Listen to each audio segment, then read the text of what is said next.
DSLR কি দিয়ে শুরু করব আজকে? ডিএসএলআর আজকে সর্বনিম্ন আমাদের প্যাকেজ, যেটা আপনি যারা জুম লেন্স সহ আপনি কম বাজেটের মধ্যে ক্যামেরা খুঁজছেন তাদের জন্য আপনি Tamron-এর 70-300 আর 1100 আপনি মাত্র 15,000 টাকায়, মাত্র 15,000 টাকা। জুম লেন্স সহ আপনি এটাতে ছবি প্লাস ভিডিও দুটোই করতে পারবেন মাত্র 15,000 টাকা। 15,000 টাকা। তারপর Canon-এর 700 রয়েছে আপনার 18 megapixel rotate display, touch display, একদম ফ্রেশ কন্ডিশনই, সাথে কিট লেন্স সহ ফুল প্যাকেজের প্রাইস দিচ্ছি মাত্র 25,000 টাকা। মাত্র 25,000 টাকা। 25,000 টাকা।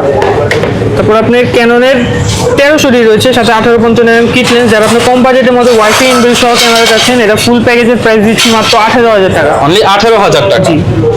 তারপর Canon-এর 750 রয়েছে, একবারে ফুল ফ্রেশ কন্ডিশন দেখতে পাচ্ছেন, 24 মেগাপিক্সেল, আপনার রোটেট ডিসপ্লে, টাচ ডিসপ্লে, আপনি কিট লেন্স সহ এটা ফুল প্যাকেজের প্রাইস দিচ্ছি মাত্র 35,000 টাকা। মাত্র 35,000 টাকা। 35,000 টাকা। তারপর Canon-এর 760 রয়েছে, আপনি দেখতে পাচ্ছেন, এটা full fresh 760 G full fresh condition, semi professional meter সহ, সাথে আপনি 18 থেকে 200 mm Tamron-এর জুম লেন্স থাকবে, এটা ফুল প্যাকেজের প্রাইস দিচ্ছি মাত্র 41,000 টাকা। মাত্র 41,000 টাকা। জি।